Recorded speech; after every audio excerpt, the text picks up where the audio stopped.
I wrote a little song to remind you, choice hotels get you more of the experiences you value. The Cambria Hotel's got it all. A rooftop bar, have a ball. Cocktails up here feel just right. Is Cambria amazing? Alright. Bring a date, your team, or even your mom. Book direct at choicehotels.com. See you on the roof. Japan isn't just temples and cherry blossoms. It's haunted castles, urban legends, yokai lurking in the shadows, and true crime cases where something doesn't quite add up. Supernatural Japan dives into Japan's darkest folklore, real history, and mysteries that still disturb the present. From ghosts of ancient warriors to modern legends whispered online, every episode blends culture, crime, and the unexplained. If you love spooky history, Japanese folklore, and stories that stay with you long after the episode ends, search for Supernatural Japan. Because in Japan, the past is never really gone. Welcome to Weird in the Wade, a podcast about all that's weird, wonderful, and a little off-kilter in the town of Biggleswade in Bedfordshire and its surrounding area. If you like your history with a pinch of the paranormal and your supernatural stories with some historical context, then this is the podcast for you. Whether it's haunted pubs or the mystery of Tempsford. Grab a cuppa, sit back, and let me take you on a journey into the weird.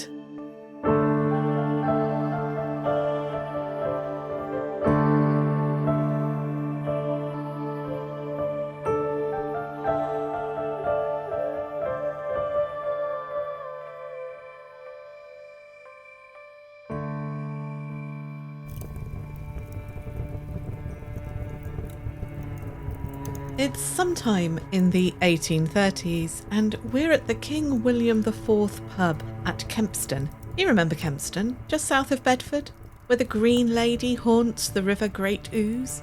It was the story I opened the Paranormal Women episode with. The William IV is a white timber-framed inn with orange clay-tiled roof. The building dates back to 1600, but it has only had a licence to sell beer since 1829. It's a cold and misty night, and the pub is quieter than usual on account of the weather, but the usual regulars sit in their accustomed places. Old Peggy by the fireside. No one minds her. The fire tonight is crackling, but somehow not quite warming anyone's bones. The rest of the customers are men of varying ages, from young James, the blacksmith's apprentice. He's sitting at the bar, flipping a coin over and over again, as if unable to make a decision. Then there's Ancient Samuel, the pig jobber, who is staring mournfully into his pewter tankard of beer. The conversation from the other customers is but a murmur. Behind the bar is Mrs. Lambert, the landlady, a widow who runs the pub with her daughter, Rebecca. Rebecca is somewhere in the kitchen out back, but she hears the front door bang open, not just once, but multiple times, and even feels the blasts of cold air rush through the building, freezing everyone out of their drowsiness. Voices are raised now. Rebecca, curious, rushes from the kitchen into the bar, wiping her damp hands on her apron. She is greeted with quite the scene. Standing by the now thankfully closed front door are two men dressed for the cold in heavy overcoats. They are agitatedly ushering two women towards a table. One of the women appears to be crying, and the other is gasping for air like a fish on land. The tallest man, who wears a navy blue coat, is rattling out instructions. Lizzie, sit! Do sit down! Lizzie, do sit down! George, drinks! We need drinks, George! We need drinks! Lizzie, do sit! Lizzie appears to be the sobbing woman. The other woman, gasping for air, now seems to falter, and Rebecca believes she is going to faint, rushing towards the woman, who is deathly pale. Young James gets there first, but the second, shorter stranger, George, catches the woman as she swoons. She does not lose consciousness, and Rebecca ushers the newcomers into seats at the table. "Whatever has happened?" she asks. "Have you been robbed?" The whole pub is silent, waiting for the reply. The only sound, the faint, now stifled sobs of the woman called Lizzie. "It is worse," the swooning woman gasps. "It is far worse." Rebecca's mother is already at the table with beers for the party and a bottle of brandy for medicinal purposes. Is someone dead? Croaks Ancient Sam. The sobbing woman wails when she hears this question, and Rebecca fears that there must have been a terrible accident. Where is the carriage which they must have been travelling in? She hasn't heard one. These are not the kind of people to be walking on a night like this. Rebecca's mind leaps to a scene of carnage, with the carriage lying on its side in a ditch with the horses mangled, the groom or driver crushed beneath it all. But as this image flashes into her head, the door is flung open once more by a man who surely must be their groom or carriage driver. He strides in with another blast of chill air. He is also as pale and stiff as a starched white sheet, and he lets the door clatter behind him. Ignoring Rebecca and the gawping customers, he turns to the tall blue coat-wearing man and says, "The horses are fine, sir, with my uncle." Rebecca's mother, who had been pouring out small measures of brandy for the group, now asks more firmly, "What on earth has happened to you all?" As Rebecca fixes the groom a beer and the customers gather around, the tall blue-coated man begins his tale. His hands shake as he holds the cup of brandy. "We were on our way back from a function in Bromham. We live in Wootton. My friend George here and his wife Jane are visiting from Hampshire." "I don't need to know that, William," Lizzie says, now free from tears. William swallows and continues. "We were just passing Crossland Foss, you know, the fine red brick house, when our groom Matthews here reined in the horses and called to us to come look. I feared he had seen an accident, or worse, a footpad, or the like. I clambered up onto the box, and there he pointed along the road to where a figure could be seen. It was not misty at this point, I should add. The night was still clear. The moon, though low, was quite full tonight, and the stars are cold and bright. So we could see clearly that this was a figure of a woman wearing a long, diaphanous gown of white. At first, I wondered what on earth such a beautifully dressed woman was doing in the road. But then something inside me contracted, like I was being squeezed, and I realised that this figure was not walking along the road, but floating over it. I also realised that she held no light, yet was glowing. All around her swirled a kind of effervescent shimmer, like tiny white sparks of light glittering. I must have cried out. "You did," confirmed Lizzie. And the others came to look too. We all saw her. "Yes, we did. She was as William has described. She floated above the ground. From the road level where Jane and I stood, she was clearly visible, gliding at least a foot above the road. But it wasn't that, the hovering, that upset me so. It was as she drew closer towards us, I saw that she had no clear features. Or, you see, there was a face, for sure, but I could not tell what it looked like. It was warped and twisted and also brilliant with that light that William described. But still, such a vision may confound me. It would not reduce me to tears. As she drew close, maybe 10 feet away from us, her whole body contorted in the most unnatural and alarming way. No longer gliding, though she was still hovering in midair, it was as if she was twisted roughly, spun round to face the river, not us anymore. She was a puppet being commanded, and was doubled over, as if racked in pain, as she was dragged towards the river. She did not want to go, I can tell you. I felt all the air sucked out of me in fear for this creature, this apparition. Not fear of her anymore, but fear for her. She was struggling, thrashing, But it was no good. Whatever she was, she did not want to be taken to the river, but something was pulling her, dragging her, forcing her towards the water. And then a great mist swirled up and swallowed her. Then it swallowed us, and it seems to have consumed everything. I have never seen anything like it before, and I hope to never see anything even slightly like it again. The other members of the small group, including Matthews, the groom, all confirmed that this was indeed what they had witnessed, a white floating phantom, which was suddenly and startlingly sucked towards the river in such violence that it took their breath away. The pub was silent.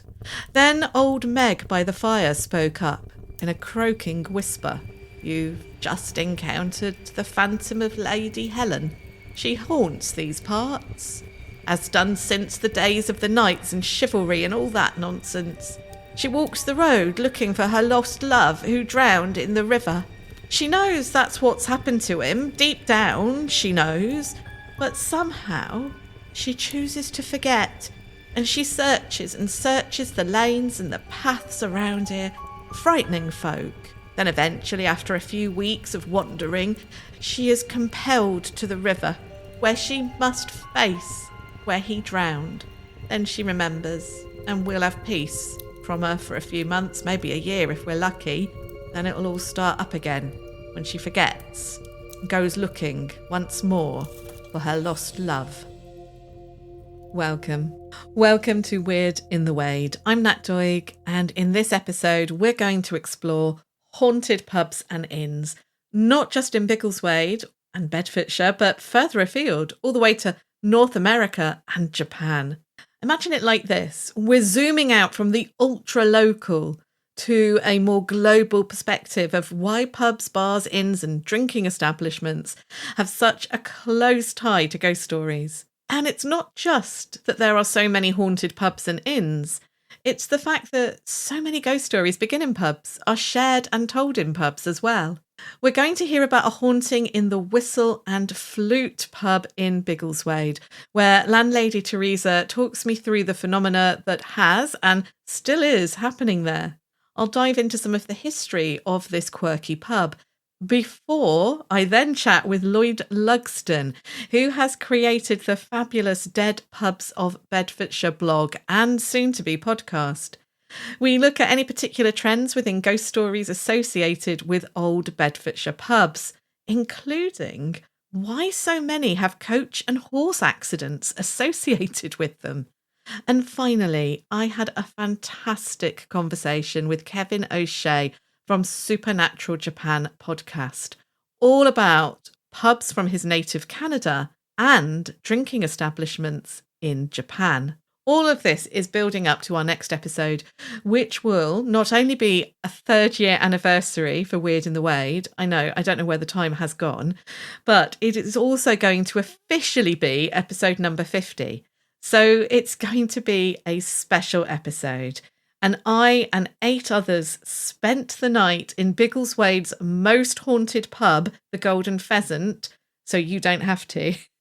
You'll hear audio from that night, and there are new witnesses with completely new ghost experiences associated with the Golden Pheasant in that episode.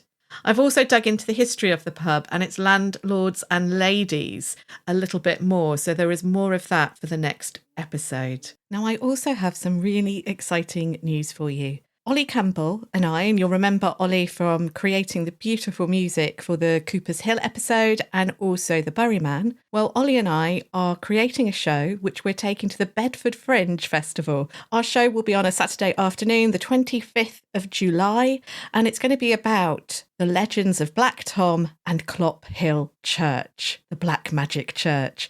If you want to get tickets to come and see us, then we're at the Quarry Theatre, and I will put a link in the show description so that you can find out more about Bedford Fringe and our show, which is called Bedfordshire's Dark History. Before we meet Theresa at the Whistle and Flute, why did I start the episode with a ghost story being told in a pub? And what of that story? Well, the pub, the King William IV, still exists in Kempston.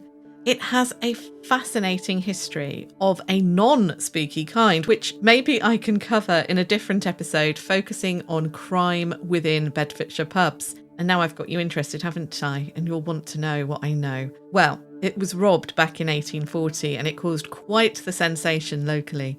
I'll link to more information on the show blog about that and the pub in general. I chose the story because it's another that relates to the green, or in this case, white lady who was seen along Ladies' Walk or Church Path at Kempston, near to the river.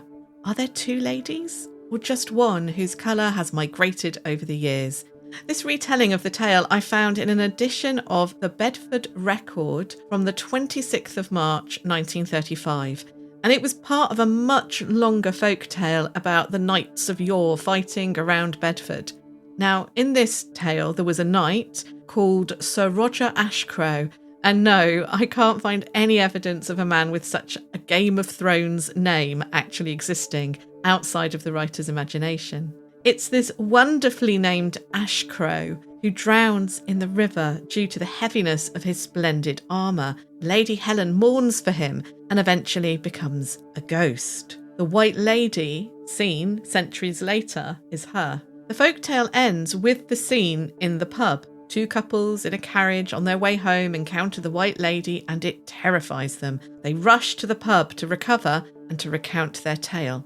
Now, I may have embellished the White Lady's scariness slightly because in the folktale, she's just a woman in white who disappears and seems pretty harmless for the amount of upset that she causes the ladies in the story. But otherwise, it's pretty much the same as I told it. I've added the pub characters, but Rebecca and her mother did run the pub at the time. For me, the key thing is that the author, whose name is given simply as the pen name Clericus Rex, chose to end the story within another story being told in a pub. And it did make me think about why we tell ghost stories in pubs. So many stories, plays and films include scenes or are even set where ghost stories are being told in quaint old inns. It's become almost a cliche, the dark pub, roaring fire and ghostly goings on, just as much as the creepy pub in a horror movie, say like The Slaughtered Lamb in American Werewolf, has become a stereotype for rural pubs in Britain. But these stereotypes are often based on at least a grain of truth. That walking into a quiet pub and everyone turns to look at you is a thing. And even if you don't often go to the pub, you know exactly what I mean when I say that. Pubs fit so many of the haunted building criteria. They're both places that attract ghostly phenomena, and they're also places where stories are told about ghosts. In the UK and Ireland at least, many pubs have got long histories behind them. They also fit that criteria for being places that are often full of people, bustling and busy, but also spend part of their time empty of people, just like theatres and schools. They're also, certainly in the UK, ubiquitous. Even as so many pubs are continuing to close, most of us who live in the UK or Ireland will only be a short walk, possibly a short drive from a pub. They're still places we go to during those milestones in our lives. Now, I know at one time they were more associated with men drinking than women, but today they're places where we wet the baby's head after a birth. It's where you drink your first legal pint. You visit them on a hen or stag night. You hold a wedding reception in a pub. And our milestone birthdays are celebrated in pubs. They're where you say goodbye to your old work colleagues and get to know new ones. They're where you hold a wake after a funeral. And of course, where you must find yourself holed up if the zombie apocalypse begins. So it seems inevitable that pubs and ghost stories are woven together just like our lives are with them here in the UK and Ireland. Whether your favourite kind of establishment is a city boozer, a grand old gin palace, a quaint thatched country affair, or a sturdy coaching inn, a backstreet beer house or a chic gastropub, maybe a high street chain, one with a great garden for the kids, or with a pool table, or a dartboard or a jukebox, or 6 speciality ales, whatever your favourite pub is, I bet it has a ghost story to tell. And if it doesn't, then it's heard plenty of them being told over the years. The Whistle and Flute. So let's meet Theresa at the Whistle and Flute in Biggleswade. On the day I interviewed her, Theresa was taking a well-earned day off. So we sat in her kitchen whilst her 2 lovely dogs tumbled around us. There's little Millie, the cheeky Jack Russell, and elegant Twiggy, the greyhound. And yes, there are pictures of them on the show blog, weirdinthewade.blog. But let's hear all about Theresa's experiences at the pub. Thank you so much, Theresa, for agreeing to talk to me today. Can you just introduce yourself? Tell us a little bit about who you are, what you do here at the Whistle and Flute. So I'm Theresa Blunden, and I've been the landlady since last January after my dad passed away. My mum was the landlady before that. She passed away 3 years ago in December. So I've now taken over the pub. Me and my brother and my mum and dad moved here in 1993. Mm-hmm. So me and my brother grew up here. I was 10 when we moved here. So we've been here 33 years next week. We've been here a long time. It's a family-run business, and that's how we intend to keep it. The name was changed to the Whistle and Flute in 1992, I believe, by the people that my mum and dad bought the pub off, in hope that they'd change the name, they'd change the reputation. So did the Elephant and Castle have a bit of a reputation? I think it did, yeah, from what I've heard. Yeah, but I'm not sure really how bad or how good it was. Yeah, but I think it did have a bit of a reputation in the town. I think that's lovely that it's been a family business and part of your family, and you intend to keep it that way as well. Yeah. Do you know much more about the history of it when it was the Elephant and Castle? Some of our regulars that are sadly not with us anymore, that have drunk in here since they were 18, they just said the pub's changed, as in like the building downstairs. Yeah. A lot of people have told me that the pool table room was blocked off with Right. a wall, that wasn't open, and apparently the ladies' toilets wasn't where it is now. It was kind of down a corridor. There is a fake ceiling above the jukebox in the bar.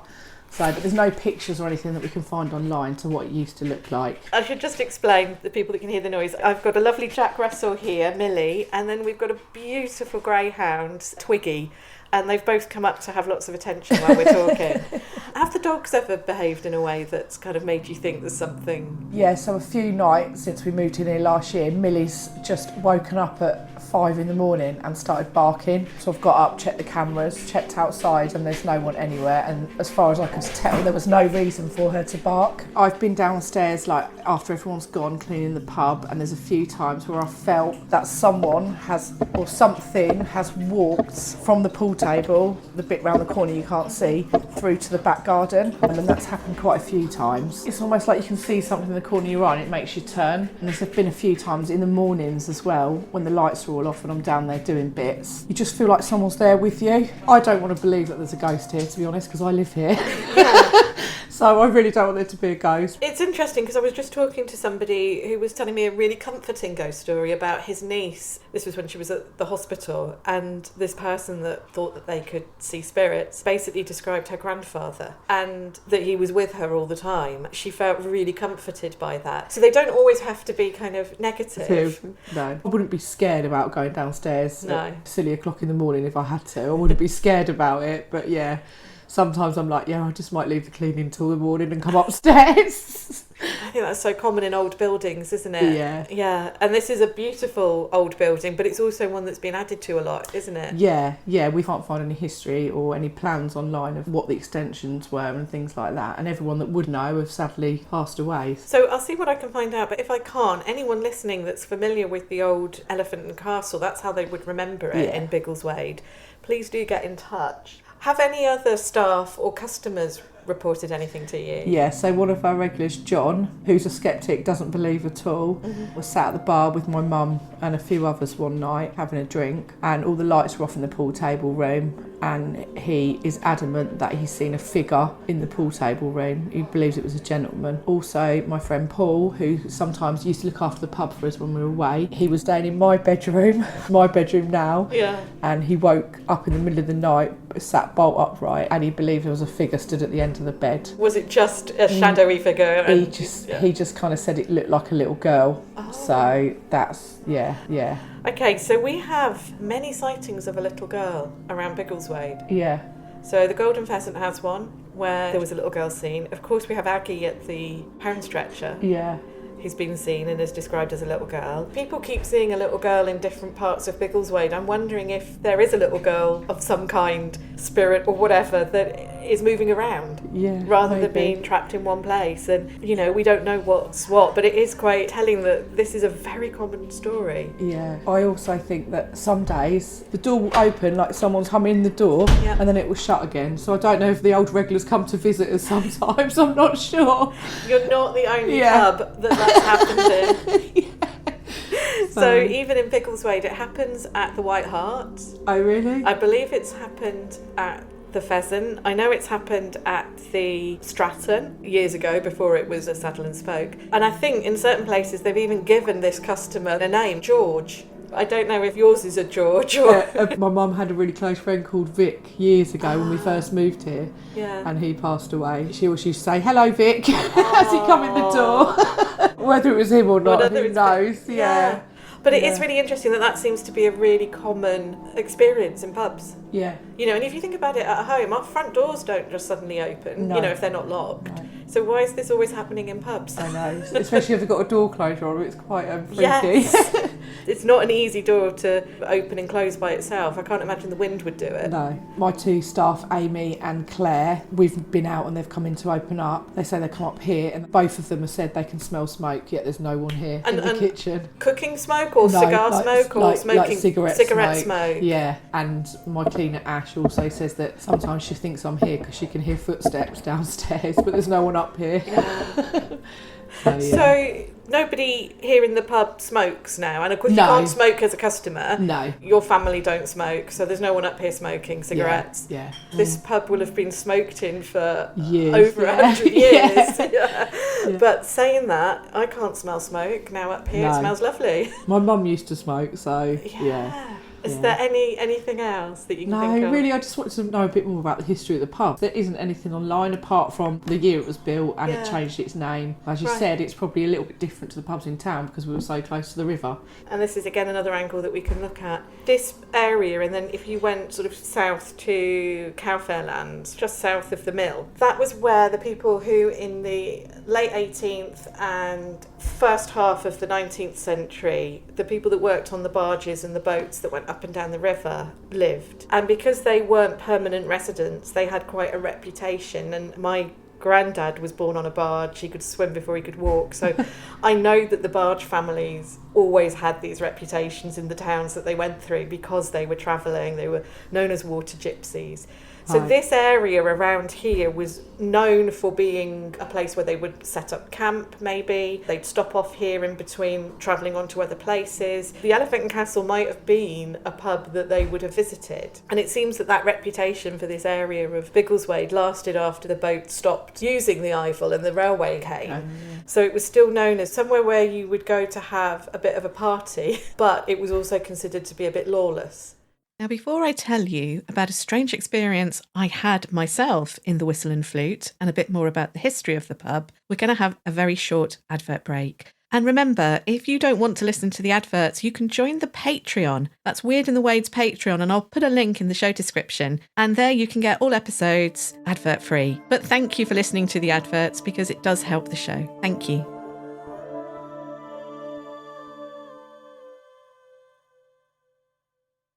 TaxAct's filing software and live tax experts can help small businesses easily knock out their taxes.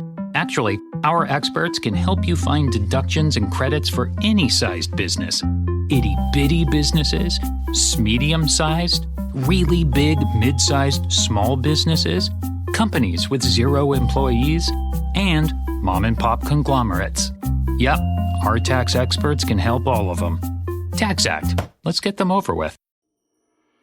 Looking for a hauntingly unique podcast this spooky season? Listen to I Talk to Ghosts for chilling ghost stories, genuine in-studio medium readings, and a virtual seance table where the spirits have an opportunity to speak directly to you. Find I Talk to Ghosts on all the fine podcast apps, including Apple Podcasts, Spotify, and YouTube. Happy haunting.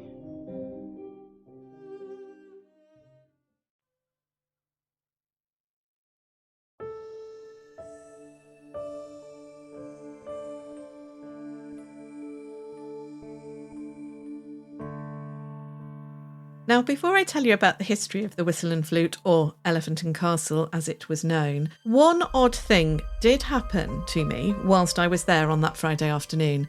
So I hung around after interviewing Theresa and I sat in the bar researching for a couple of hours. At one point, little Millie the Jack Russell ran out of the pub and across the road to see a dog called Nigel that she likes. Theresa and the bar staff chased after her, leaving me alone in the pub with one other customer. Whilst the staff were gone, there was a loud bang, as if something really big and heavy had fallen from a height in the pool room. I went to inspect, but everything was fine. Nothing was out of place. It was odd because the noise was loud and it made both me and the other customer jump. So what have I found out about the Elephant and Castle, as the Whistle used to be known?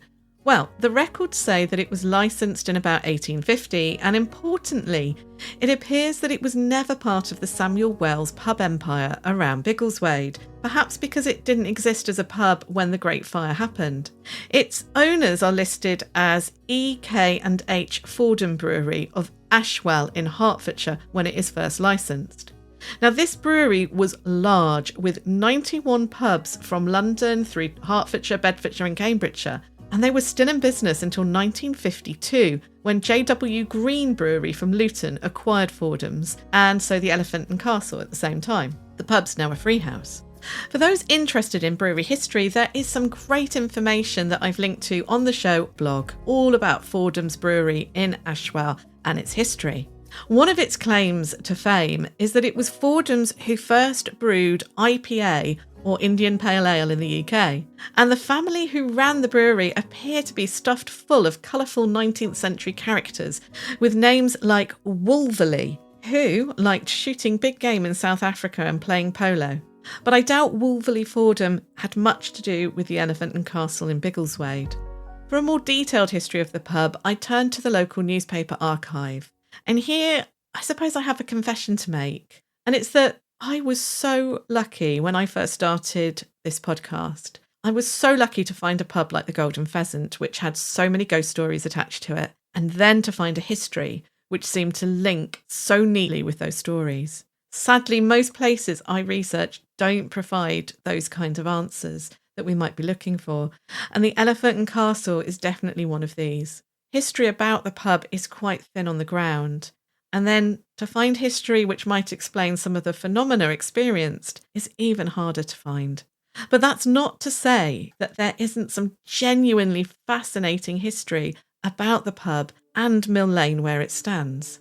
Now, I couldn't tell you about the Elephant and Castle without mentioning Chas Cox, who was the landlord for 25 years from 1922 to 1947, and he saw the pub through the Second World War. Chas was a larger-than-life character. Under his stewardship, the Elephant regularly raised money for charity, was part of various sporting leagues, and seemed to have thrived. Though at one point in the 1940s, a 16-year-old lad did admit to being underage whilst drinking in the Elephant and Castle, and interestingly, he seems to get into a lot more trouble than the pub staff did. Chas was also a no-nonsense town councillor, who one night during a long and protracted meeting got up, put his coat and hat on, and announced to the council, "I'm going home, and I suggest if you don't want to find your own homes let out to someone else due to your long absence, you should go home too." This meeting thus was ended, and this was reported in the local newspaper. Another news story caught my eye, and this one happened much earlier, along Mill Lane in January 1865, and it involved a young man who had drank quite a lot of beer. He was 24-year-old Charles Albone, and he was caught by Biggleswade Police Constable Geary on Mill Lane, drunk, carrying a large turkey, which we are told was still warm. As the Elephant and Castle is the only pub on Mill Lane, and it's not a long lane at all by any means, I wonder whether young Charles had been drinking at the Elephant that night. Either way, he is accused of stealing the turkey, which he initially admits to, and is taken into custody. The court case at the assizes hears some rather unusual evidence in his defence. We learn that the turkey was safe and well at 5 p.m, alive, on that Saturday afternoon at the farm where Charles Albone had been working for about a week. The bird itself is recognised by the farmer and his son due to a scar on its head. Now, I can only assume that the son is but a boy because he weeps in the witness box, saying how this turkey was his old favourite. Though I did recently learn that turkeys are very clever birds and you can teach them to count. Maybe the farmer's son saw this bird as a pet. The defence barrister then claims that Charles had either just found the turkey by chance and that the bird may have even killed itself on the spot where it is found. This leads the judge in summing up to utter a sentence which I guess may never have been said before or since in court. This is what the judge said. It has been suggested by the learned counsel that someone else committed the theft and threw the bird down by the gates, or that the bird itself had committed suicide. There was apparently much laughter in court, and young Charles is found guilty by the jury and sentenced to 12 months imprisonment with hard labour. The Elephant and Castle, although a modestly sized pub compared to some of the grand coaching inns in Biggleswade, was used for inquests though. It seems its proximity to the river meant that many of the cases of drowning were held at the Elephant and Castle, alongside a rather sad inquest into the death of a 12-year-old boy. In December 1900, 12-year-old Ernest Milton died a few weeks after receiving an injury at work. He had been driving 3 horses and a plough around a local farmer's field when he was hit in the face by a piece of the plough. The injury appeared serious but not life-threatening. He had a deep cut above his left eye, and over the next few weeks he seemed to get better, but crucially would have the odd day when he would feel sick. The young lad clearly had a concussion, and pressure was growing in his brain. He died suddenly after having a seizure. It's a sad story which highlights that even when children were being compulsorily educated, in 1899 the age of school leaving was raised to 12, so he should have been at school. But in farming communities, children as young as 12 weren't in school, and they were working in manual labour, often in dangerous conditions. On this occasion, it seems that the jury at the inquest in the pub did not need to see the body of poor little Ernest, but in other inquests held in the Elephant and Castle, the bodies were shown to the jury. And it made me wonder whether this association of dead bodies being held in pubs for inquests could be why some pubs have a reputation for unquiet spirits. Now, I'd assumed that if you were viewing a body, you would have gone to the funeral directors to see it. But in the 19th century, it appears that sometimes that was the case, and in other cases, the body was brought to the pub in a coffin. But I really haven't been able to find out much more about the Whistle and Flute, or the Elephant and Castle as it was, but I will keep digging into its history, because I'm sure there is more out there about this rather charming and quirky pub, and if you know anything about it, please do get in touch. George or Vic. One of the stories Theresa told me I have heard in other pubs around Biggleswade, and I'm certain it must be more of a universal experience. And that's the story of the door of the pub flying open as if a customer has just walked in.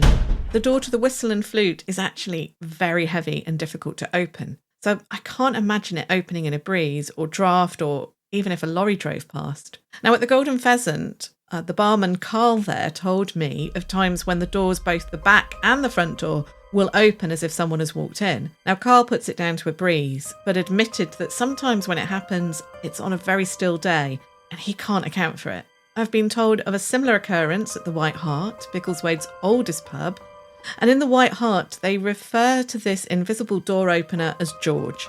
And a few years back, I heard of similar tales from the Stratton Hotel. And I've spoken with Biggleswade bar staff who say that on some occasions they're convinced that a regular has walked in when the door opens, only to look up more carefully and realise that there is no one there at all. Now, I don't know if this is something that happens in shops and cafes as well as pubs, but it certainly doesn't happen at home. I mean, sometimes I don't lock the front door, during the day, and my front door doesn't just open by itself. So why would a pub door? Anyway, if you've got any light that you can shed on this, or if you've experienced it yourself, then yeah, I'd love to hear from you. Dead Pubs of Bedfordshire. My next interview was with Lloyd Lugsden of the Dead Pubs of Bedfordshire blog and podcast. Now, I'd long wanted to have a chat with Lloyd as I follow his posts about the history of Bedfordshire's pubs on social media. I was keen to find out whether there were any similarities in the ghost stories he has heard across Bedfordshire with the ones that I'm hearing about Biggleswade in particular. I interviewed Lloyd in the yard of the Golden Pheasant, so there is some traffic noise in the background. Lloyd starts by telling me how he got into the Dead Pubs project. I'm Lloyd Lugsden. I was looking at ghost signs in Bedford and surrounding towns, and just a photographic sort of documenting, really, just posting them on Pinterest, things like that. That was kind of short-lived because there was a limited number of advertisement signs for the ghost signs, and that sort of run its course. And about February 2020, it had been incubating the idea. It was an interest in sort of old pubs and lost pubs. Ironically, just before the pandemic, decided to start documenting the signs photographically and images, which are quite interesting because you can see a building in decay and it's obviously sad, and then image of how it used to be with all the hanging baskets outside and all of that. So yeah, that was a bit of a scattergun approach of just photographing different pubs. So I'd pick a town one and a village one, sort of gravitated towards North Bedfordshire initially, put some Luton ones in the mix just for a bit of contrast, and obviously lots of historic Bedford ones. Yeah. And yeah, just working my way through, and unfortunately there's more added to the list. Yeah, sadly there are, isn't there? Yeah. So with regular posts on Facebook and Instagram came information. So it was a two-way thing. People following would see a pub, say the Blarney Stone, and there'd be information given, reminiscing basically, fond memories.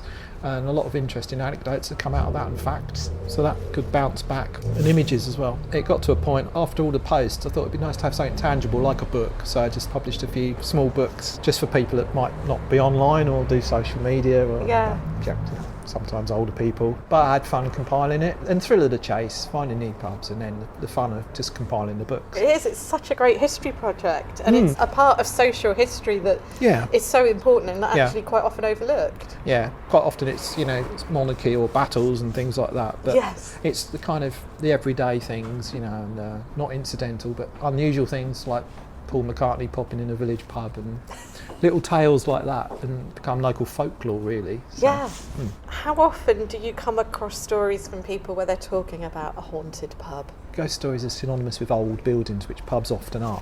For example, Georgian pubs are quite old and great and interesting, for the depth of history, and with that does come ghost stories. I don't actively seek the ghost stories, but they sometimes reveal themselves. For example, there was White Horse at Keeso. That was a post about an old pub. And with that, an ex-landlady, she wanted to tell me all about the ghosts in the pub, multiple ones. So that became an interview. That's a short blog because it was a thing in itself. So that was a good example of multiple occurrences. Probably different ghosts over different centuries. So, it's interesting because it kind of feels like they say every theatre has a ghost, but it also feels like just about every pub has got a ghost story. I think quite often, particularly like you say, if it's an old building, then it's kind of part of the draw. When you do hear about a ghost story about a pub, are there any particular themes that you've kind of come across? There's a theme with coach and horses, or people getting hit by coach and horses, which is tragic. That ultimately ends up with a ghost story. So there's a few of those. In a pub that's still going in Harold, the Oakley Arms, the landlord was called Dan Orpin. He'd been there for 3 or 4 decades, and he still hangs around apparently. It's the classic waft of cigarette smoke, and he's holding a drink, and he's got the pocket watch, waistcoat, and then I guess that's quite a thing, the ethereal, the cigarette smoke. It was just over the border in Buckinghamshire. My friend was in there actually, and he reckons he saw a tankard waving behind the bar, but I couldn't help but wonder whether it was just a vibration from upstairs. I mean, I do believe, or want to believe, but I always try and rationalise it, Do you have a favourite haunted pub or pub story? There was a lot of pubs in Olney, market town. It's like a Georgian market town, just in Buckinghamshire, and a lot of pubs over the centuries, in excess of 30, and there was one pub, the Two Brewers. Apparently, I'm not sure which century, the devil came in to the pub, and that was a problem, and he would manipulate the landlord and make him dance and things and sort of humiliate him. which is a great story. So naturally, he got the old yellow pages out or whatever he had there, and he got 12 priests in Okay. to deal with it, which is Yes. quite... Should be safety in numbers. I'm guessing 12 apostles, you know? Yeah, so yes, 12. yes. It's Yeah. a great story, and I think they did outwit old Nick in the end. They tricked him with a candle, and I think there's a well involved, and then they dispensed with the devil. I don't know if he ended up down the well, but the priest sorted it out, so Yeah. that was handy. I love these ones where you've got the devil or people that are connected in some way to the devil, because I know Odell's got some interesting pub stories. Yeah. Oh, yes. I think there's a reoccurring, very occasional Odell ghost in every 700 That's years right, or something. him, yes. I think he's due again in 20 or 30 years. So if, That's if right. I'm lucky, fingers crossed, I might look out for him. Yes. Yeah, yes. you know, not assuming, but yeah, there's a bit of pub confusion. There was an old pub there called the Mad Dog. That's right. Yeah, that was supposed to be haunted. And Yeah. furniture went across to the Bell further Yes. up when that shut down because it's the same brewery, I think. But with that became a little photo of a spooky lady. right. Everyone thinks it was found in the chimney of the Bell. That it was the It was Mad actually Dog. from the Mad Dog, so it's a little bit lost in... And it's either the translation. Bell or the Mad Dog was the one that had the dodgy chimney with the earthquake. So yeah, I'm definitely going to do an episode about those separately. But I know you're hoping to start a Dead Pubs of Bedfordshire podcast as well, aren't you? Yes. At some point. Yep. So we will certainly let my listeners know when that goes live. Oh, brilliant, thanks. And how do people find you on social media? It's just Dead Pubs of Bedfordshire on Facebook or Instagram. Thank you so much, Lloyd. Thank you. I will, of course, be looking into the story of the Olney pub where the devil manipulated a landlord in a future episode of this show. I'll also be looking at the two pubs in Odell and its strange ghost stories. But for today's episode, I wanted to consider the themes in particular, and my ears pricked up when Lloyd mentioned the theme of carriage accidents being the cause of hauntings in more than one Bedfordshire pub, and we've come across that in the podcast. So Biggleswade's Golden Pheasant has that story too. And if you remember, I found out that there was no carriage accident outside the Pheasant that could have produced the headless ghost that it was said to. But instead, I found a train accident that may have been the source of this story.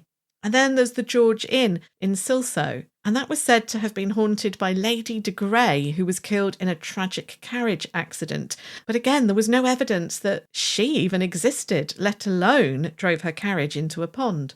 But what I did find is a story from November 1892, which concerns a fatal carriage accident in Biggleswade. But it's an accident that included many pubs as well. Many pubs that were embroiled in this sad and rather sensational tale. Even Joseph Wren, the landlord of the Golden Pheasant, crops up in the cast of characters involved.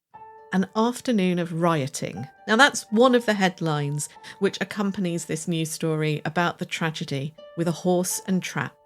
And it's a late 19th century term for drinking, not rioting in the sense that we use today. This accident took place at about 10:10 at night on Sunday the 30th of October 1892, right in the centre of Biggleswade. A horse and trap overturned on the high street, killing one man and seriously injuring another. And those who were riding on the trap at the time were Albert George Burrows. Now he had the reins and he was from Biggleswade. He had been in the army but was currently unemployed. Then there was Harry Burrows, Albert's brother. Now he survived the crash, but he was seriously injured. Wilfred Bertram Bates. Now he was a clerk at the post office in Biggleswade. He never gained consciousness after the accident and he died the next day. And Robert H. Yule, who had only been on the trap with them for part of their outing. There was another man named Lilly, and he wasn't on the cart when it overturned, but he had been with them for most of the day. Their jaunt started at the Peacock on Shortmead Street in the mid-afternoon at around about 3 p.m. The Peacock was another pub owned by Fordham's Brewery, like the Elephant and Castle. They drank at the Peacock, and then they got into the trap and they drove to Clifton, which is a village just south of Biggleswade, and they stopped there at the Admiral. Burrows, the driver, seems to have known the landlord at the Admiral from his army days, and they stayed there for a short period of time, chatting and having a quick drink. From the Admiral, they drove to the Crown at Henlow, where they also had a quick jug of ale. Now, I know the Crown still exists. In fact, I had my 8th and 9th birthday parties at the Crown back in the 1980s. Now, I laugh because of how that makes me and my family sound, that I had birthday parties in a pub, sort of age, I don't know, 8, 9 and 10. So here's a bit of 1980s social history for you. McDonald's was new to the UK and had started to hold birthday parties, and places like Wimpy did as well. And local pubs were kind of missing out, particularly the ones that specialised in having food. And children weren't really allowed in pubs back then.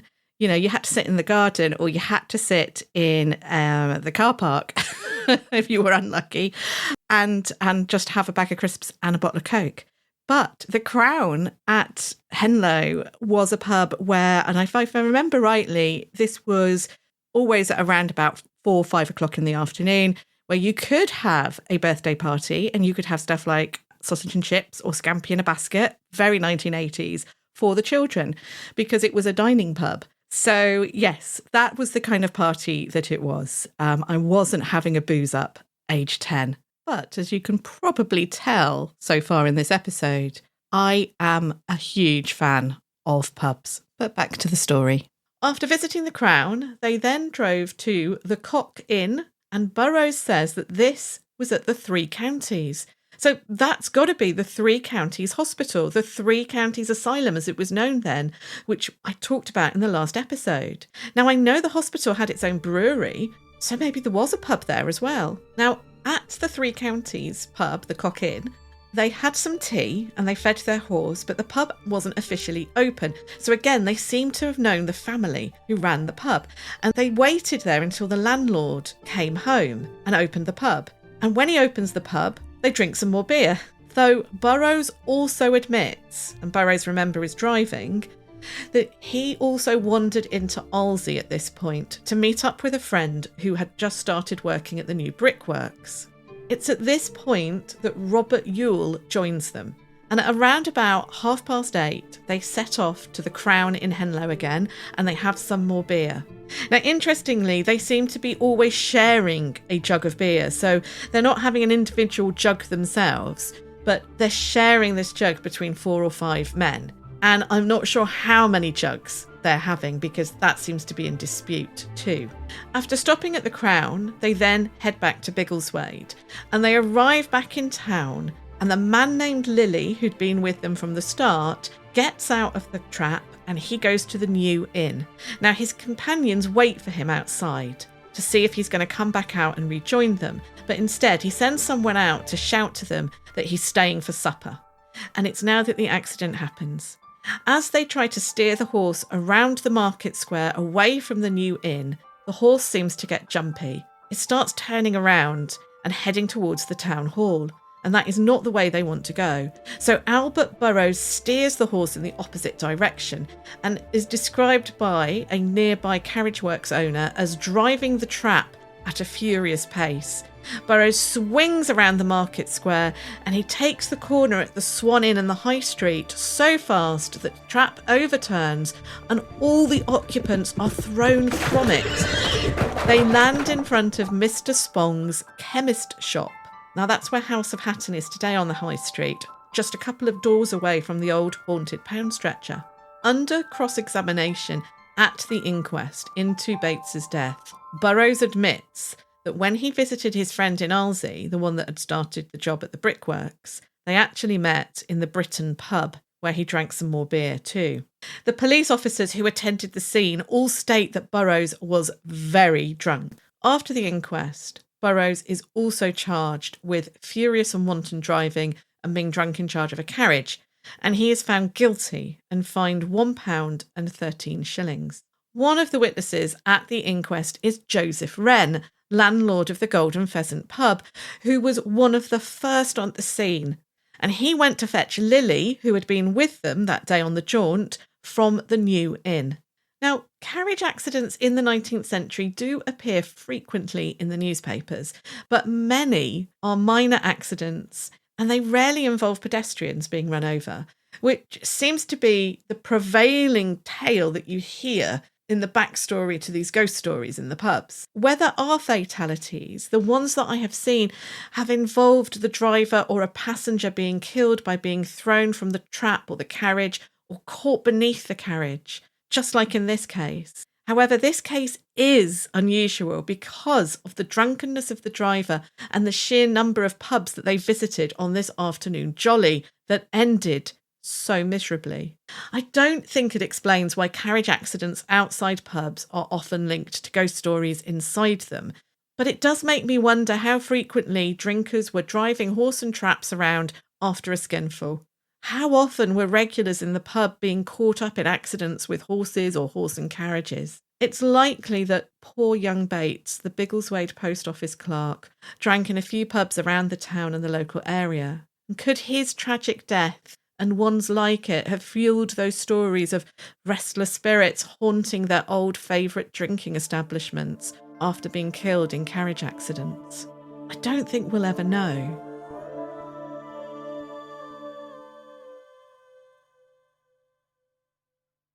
Amazon presents Jeff versus Taco Truck Salsa.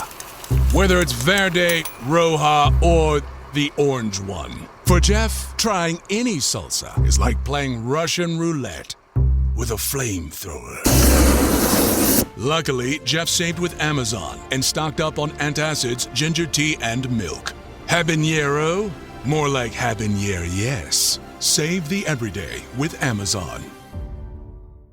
Where is Daredevil? I'm right here.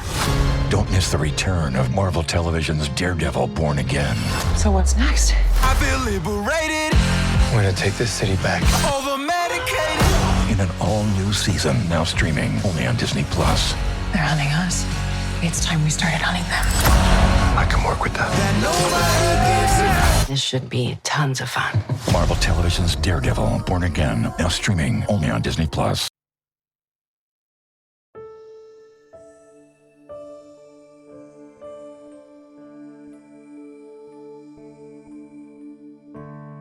What about pubs further afield, though? I am so excited because I've got Kevin O'Shea from Supernatural Japan with me today. We're going to be talking about pubs. And this is the point in the show where we're going to be focusing outwards and not just looking at British pubs, but looking further afield. So I'm really, really pleased to have Kevin here with me because not only is he someone that has lived in Asia for a long time, including Japan, but also he's Canadian. And so I actually, first of all, Kevin, wanted to ask you about pubs growing up in Canada. Do you think that British and European migrants who went over to North America, they clearly brought their pub culture with them, but did they bring any of those kind of ghost stories associated with pubs and inns with them, do you think? Oh, I would have to say absolutely yes. The pub culture in Canada, especially when I was younger, and I was someone who enjoyed frequenting pubs, very British style pubs, Irish pubs. I grew up in the province of Nova Scotia, which is New Scotland on the East Coast. I think very similar. We had a lot of spooky stories, a lot of folklore, a lot of ghost lore, and I found some very interesting ones for you as well. Oh, fantastic. Do you want to share with us some of the stories you found? Absolutely. When you first got in contact with me and I was looking into this, there's just so many ghost stories attached to pubs across the country. But some of the more interesting ones are connected to the War of 1812, which as a Canadian, that is a very special time in our history that we remember a lot of. That was between 1812 and 1814 when America tried to invade British North America. There were a lot of battles in what is now the province of Ontario.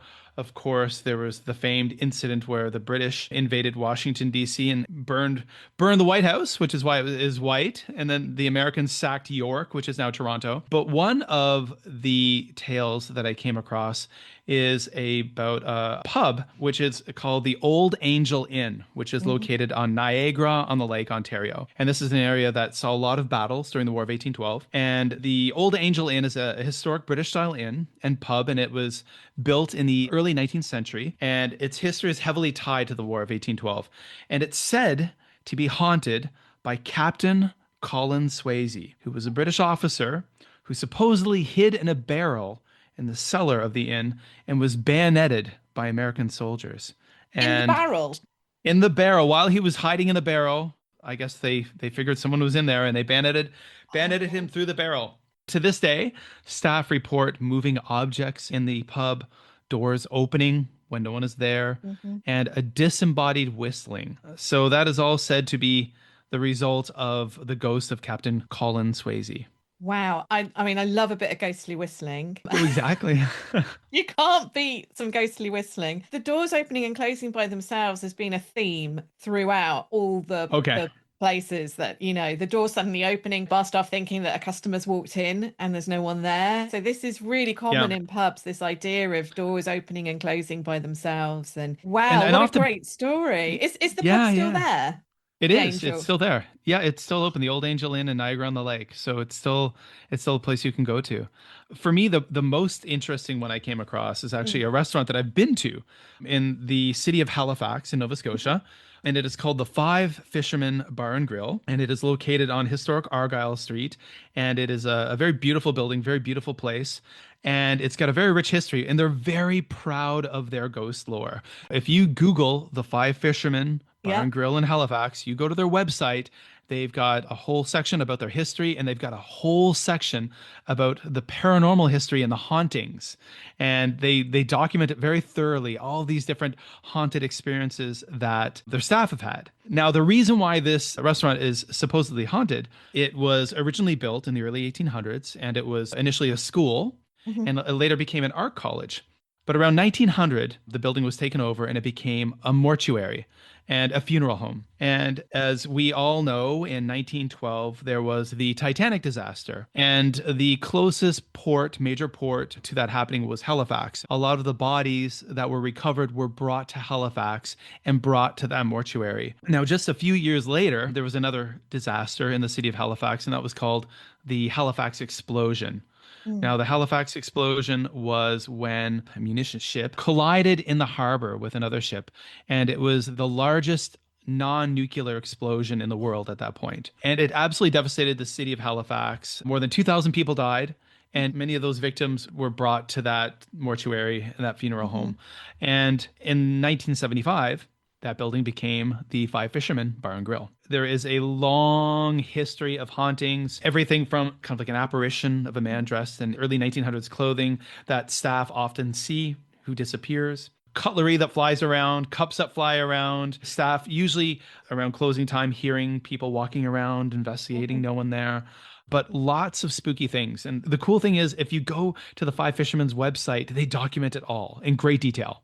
Fantastic. And of course, we will link to that on the show blog, weirdinthewade.blog, which sounds fascinating. So that's another theme. Pubs having been previously used as morgues, or in the case of the Golden Pheasant in Biggleswade, whilst it was a pub, there's a kind of shed at the back of the building, and that was used as a morgue, or so the rumours say. I used to drink in a pub in London that had been a mortuary and funeral place, and then it became a pub. It always did have a very strange atmosphere. There seems to be a really strange link between mortuaries and morgues and pubs. It's like, why is that? Out of some random stories you've been able to find, both of them have got links to the kind of hauntings that we hear about in the UK when it comes to pubs. So that's fascinating. You've spent a lot of time living in Japan.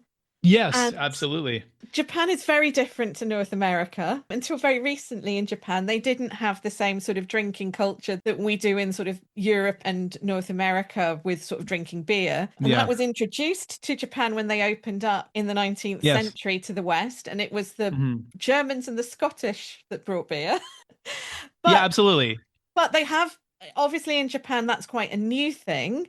But obviously they have centuries and centuries of history of different kind of drinking culture, drinking sake and drinking different types of alcohol to what we would drink in the West. Nowadays, you've got izakayas, you've got American style bars, you've got Irish pubs, you know. But if you think about the ryokan, the traditional Japanese inns, is there something that's peculiarly Japanese about the ghost stories that are associated with older drinking establishments and inns? Yeah, well, I mean, I definitely dug around, and I lived in the city of Kobe for many years, and Kobe was the second city in Japan to open to the Westerners when Admiral Perry's black ships pulled in, Kobe was opened up as well. And because of that, there was a foreign concession. It was called the Old Foreign Settlement down by the waterfront where foreigners would have lived. So obviously there was a foreign influence, but I couldn't find things about pubs, so to speak. And I think you know as well, there are those Irish pubs, there are those English pubs you'll find, but they're all pretty new. There's not a lot of history behind them. You walk in, they look the piece, but it'll say like established in 2015 or it's been there since 2011. Yeah, I went to a great one in Shinagawa, which probably was established in about 2010. And it was an Irish pub. And one of the things they sold, and this was just so Japanese, was you could buy a bowl of cubes of cheddar cheese. And it was kind of like, here's your Irish pub where everyone eats bowls of cheddar cheese as well as drinking the Guinness. But it looked the part. When you walked in, it looked all oldie worldy. It looked like you could have stepped into it. And yet it was in this ultra modern development around Shinagawa Station. But I always remember it fondly because I got to eat a bowl of cubed cheddar cheese there. Yes. And the thing is, like, as you mentioned, the ryokan, which are kind of the traditional Japanese inns, these are of course, throughout the country of Japan. They're still there. There's modern ryokans, but there's also ryokans that literally have centuries upon centuries of history that you'll see that are like, they've been in one family for 10 generations. And of course, those are places, especially, some of them are along some very historic areas where there would have been samurai staying in there. There would have been people a long time ago. And I think when you get any building so old, any establishment so old, a place where people have been coming to eat, to drink, to sleep for so long, obviously you're going to have stories and things will stick. And I searched around, and there are a lot of ryokan through Japan that are apparently haunted. And one that jumped out to me was called the Ryoko Fuso Ryokan, which is located in Iwate Prefecture in northern Japan. So that is in the Tohoku region, so north of Tokyo. And Iwate is actually one of the prefectures that very, very few tourists actually ever make their way to. Of course, we know most people who travel to Japan do what they call the Golden Route, Tokyo, Kyoto, Osaka. So this was actually established, it's not that old, in the early 20th century. And it is a traditional family-run ryokan that has tatami mat rooms, local cuisine. And it's in an area that's known for having a lot of strong folk beliefs and yokai traditions. So people have claimed, a lot of witnesses, that this ryokan is haunted by something called a zashiki warashi spirit. So this is a well-known yokai that is actually a child yokai. So it's apparently like a playful child or a childlike house spirit. And actually, when we often think of hauntings, we think of a kind of negative, kind of scary thing. But this yokai is traditionally believed to bring good fortune and prosperity. Some people say that it was a child of a noble or a samurai family who may have fled conflict long ago, but believed to have died young and then just remained a spirit in that house as a child. So what people experience, people who stayed at this, and it's very well documented, and I've seen some YouTube videos about it. Now, I don't know how much I would like this, even if it's benevolent or not, but some people feel while they lay down on their futons to sleep at night, they feel a small weight on their chest while sleeping. I don't know how much I'd like that. There's a sensation of something moving across your futon at night. People hear footsteps, knocking, and childlike sounds in empty rooms. Occasional sightings of a small child figure that quickly disappears. Now, although a lot of these encounters are described as unsettling, people say they don't feel threatened. I guess that's how I would feel, very unsettled, especially if I lay down and I felt like a weight on my chest or something moving my blankets around. Because it is so famous, a lot of guests actually go to this ryokan hoping to have paranormal experiences. There's a lot of guests who bring toys, dolls, and gifts as offering. And a lot of guests actually claim to have positive life changes after staying there. There's one specific room that is apparently they believe to be haunted. You can book that room, but you have to book it far, far in advance because it's quite popular, apparently. It's not the one that Chris Broad went to, is it? You know what? As I was talking to you right now, when I said, and there's been YouTube videos about this, I actually think the first time I heard of this was an Abroad in Japan video a few years back where he stayed there. It's great. It's a great video because he's a real skeptic and yet something does happen when they stay there. So I'll link to that video on the blog, weirdintheway.blog, because it's a great video. It tells you a lot about the history. You get to see behind the scenes and something does happen. He's also one of the most entertaining YouTubers out there. Yeah, it's true. It is true. You really can't go wrong watching Chris Broad's channel, So Abroad in Japan. That is fascinating because that's a positive story. Those of us that know a little bit about Japanese folk history and who listen to your podcast, Supernatural Japan, will know there's a lot of terrifying ghosts and yokai. Yeah, now that I think about it, I need to cover some of the more positive because obviously with the things we cover in our kind of genre of podcasting, I know Supernatural Japan, I'm up to 106 episodes and a lot of them are pretty dark. There are a lot of yokai that are not negative. They are quite charming. Yeah, I need to get more of those in some future episodes for sure. And I am hoping to do an episode in the future about a place near to where I stayed in Japan a few times when I visited Tokyo. I came across a ghost story about it, a traditional ghost story in a ghost story book. Very nice. So at some point, I definitely will be back in touch, Kevin, and we can have a chat about that. That's in Tokyo, near to the New Otani Hotel, and so near to the old Imperial Palace Gardens and the bridge there. And it's one of those faceless ghosts. Oh, wow. Oh, that sounds creepy. And I didn't have an experience with a ghost there, but there's something about not just Tokyo, but all of the parts of Japan that I visited where there are certain atmospheres in certain places where you can well imagine there are spirits lurking. Oh, yeah. And also the fact that it's a culture that so much embraces that and believes it too. If anywhere things like that are going to happen, it's going to be in Japan for sure. Yeah, definitely. Oh, Kevin, it has been fantastic chatting with you. Thank you Yes, it's absolutely been wonderful. For sharing those stories. Your podcast is Supernatural Japan, and you can get that wherever you get podcasts. Is that right? That's right. And thank you so much for having me on Weird in the Wade. Love your show. Thank you. Thank you so much for listening to this episode of Weird in the Wade. Now, before I say all my thank yous to my contributors, I just wanted to play for you a snippet from the next episode of Weird in the Wade, which will be, as I said earlier, a 3rd year anniversary episode and officially the 50th episode of Weird in the Wade.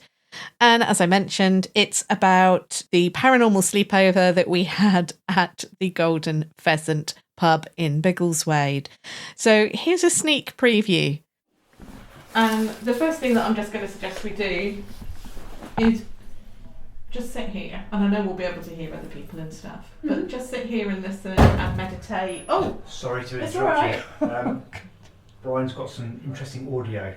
It's happening now on the AM radio. Oh God. Okay. Sorry to disturb. No, this is good, Jen. This is good. Paul, I'm sorry. I'm just dashing because he's saying it's happening right now. Yeah, it's happening now. Sorry, yeah, I'm coming. I'll explain what's happening. Come in here and be quiet. Nat, get your mic out, and I'll give you something that I can't explain, right? Find out next time what it was Brian could not explain, and could it be explained? That and so much more in the special 3-year anniversary and 50th episode of Weird in the Wade. And just a heads up that episode is going to be released exclusively early on BBC Sounds and the Weird in the Wade Patreon on the 27th of April. Where you're listening now, you will get to hear that episode, don't worry, but it will be on Monday, the 4th of May, Bank Holiday Monday if you're in the UK. But if you can't wait until Monday, the 4th of May, then you can listen early on BBC Sounds or by joining the Weird in the Wade Patreon. Details are in the show description.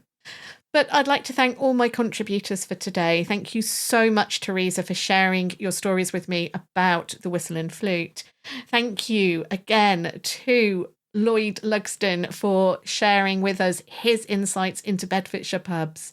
And thank you, Kevin O'Shea from Supernatural Japan, for sharing with us your stories about Canadian pubs and Japanese ryokan. And thank you for listening. Weird in the Wade is researched, written, presented and produced by me, Nat Doig. Editing of the interviews in this episode was by Tess Savigear. Theme music was also by Tess Savigear. Ryan Reynolds here from Mint Mobile.